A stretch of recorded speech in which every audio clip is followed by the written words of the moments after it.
Welcome to Praveena's cook book. హా, గుమగుమలు.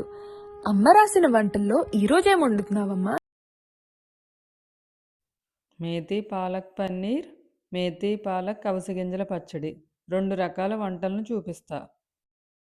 ఇలా లావుగా ఉండే ఈ పచ్చిమిర్చిని ఉపయోగించడం వలన మంచి ఫ్లేవర్ వస్తుంది. కారాన్ని బట్టి 10-15 పచ్చిమిర్చి, అర కేజీ పాలకూరను బాగా మగ్గనివ్వాలి. నీరు మొత్తం లాగి పాలకూర ఇలా మగ్గిన తర్వాత 2 కట్టల మెంతికూరను కూడా వేసి 1 నిమిషం పాటు మగ్గనివ్వాలి. ప్యాన్లో 1 టీ స్పూన్ నెయ్యిని వేసి పన్నీర్ని 1 నిమిషం పాటు వేపాలి. పన్నీరు ఎర్రగా వేగకూడదు. ఉప్పు నీళ్ళల్లో 5 నిమిషాలు వేసి ఉంచి పక్కన పెట్టుకోవాలి. ఉప్పు నీళ్ళల్లో వేసి ఉంచడం వలన పన్నీరు మెత్తగా ఉంటుంది. 2 టేబుల్ స్పూన్ల ఆయిల్ని వేసుకుని 2 టేబుల్ స్పూన్ల చిన్న అల్లం ముక్కలు, 2 టేబుల్ స్పూన్ల వెల్లుల్లి ముక్కలను వేసి ఎర్రగా వేపిన తర్వాత ఒక పెద్ద ఉల్లిపాయని చిన్న ముక్కలుగా కోసి వాటిని కూడా ఎర్రగా వేపాలి. సరిపడా ఉప్పు, పసుపును వేసి ఉల్లి ముక్కలు ఎర్రగా అయ్యేటట్టుగా వేపుకోవాలి. ఇలా వేగిన తర్వాత 1 టీ స్పూన్ ధనియా జీరా పొడిని కూడా వేసి దాన్ని కూడా వేపి గ్రైండ్ చేసుకున్న పాలకూర పేస్ట్ను కూడా వేసి 2 నిమిషాల పాటు పచ్చివాసన పోయే వరకు బాగా వేపుకోవాలి. ఇలా వేగిన తర్వాత 1 గ్లాసు నీళ్లను పోసుకుని సిమ్లో పెట్టుకుని ఉడకనివ్వాలి.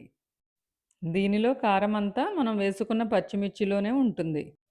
ఇలా 5-6 నిమిషాలు ఉడికిన తర్వాత ఉప్పు నీళ్ళలోంచి తీసిన ముక్కల్ని ఇందులో వేసి సిమ్లో పెట్టి మరొక 5 నిమిషాల పాటు ఉడికించుకోవాలి.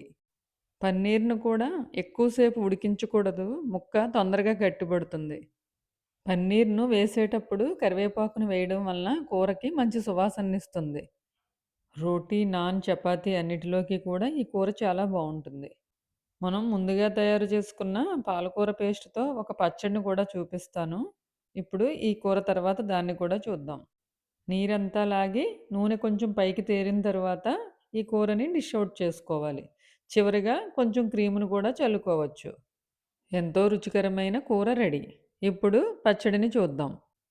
3 పెద్ద టమాటాలను ఆయిల్ వేసి మగ్గనిచ్చి 1 టీ స్పూన్ జీలకర్ర, 7-8 వెల్లుల్లి రేకలను వేసి ఈ మూడింటిని మెత్తగా గ్రైండ్ చేసుకోవాలి.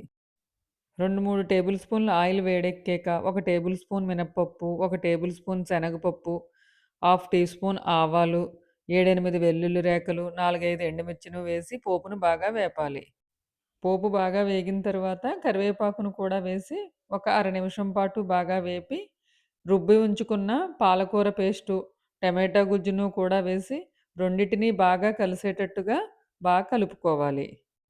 ఉప్పును సరిచూసుకుని సరిపడా ఉప్పును వేసుకుని పసుపును కూడా వేసి ఒక 7-8 నిమిషాల పాటు పచ్చడిని బాగా మగ్గనివ్వాలి. ఇలా ఆకుకూరలు ఎక్కువగా ఉన్నప్పుడు ఇలా పేస్ట్ని తయారు చేసుకుని వీటితో కూర, పచ్చడి, పలావులను కూడా తయారు చేసుకోవచ్చు. ఇలా ఉడుకుతుండగా 2-3 టేబుల్ స్పూన్ల అవిసె గింజల పొడిని అంటే ఫ్లాక్స్ సీడ్స్ పౌడర్ని వేసుకుని మరొక 2 నిమిషాల పాటు ఉడకనివ్వాలి. ఈ పచ్చడి రుచిలోనే కాకుండా ఆరోగ్యానికి కూడా చాలా చాలా మంచిది. టమాటోలో పులుపు సరిపోదు అనుకునేవాళ్ళు చివరిగా నిమ్మకాయను కూడా పిండుకోవచ్చు. ఎంతో రుచికరమైన మేథీ పాలక్ అవిసె గింజల పచ్చడి రెడీ అయ్యింది. ఈ 2 వంటలు మీకు నచ్చినట్లయితే please like, share and subscribe.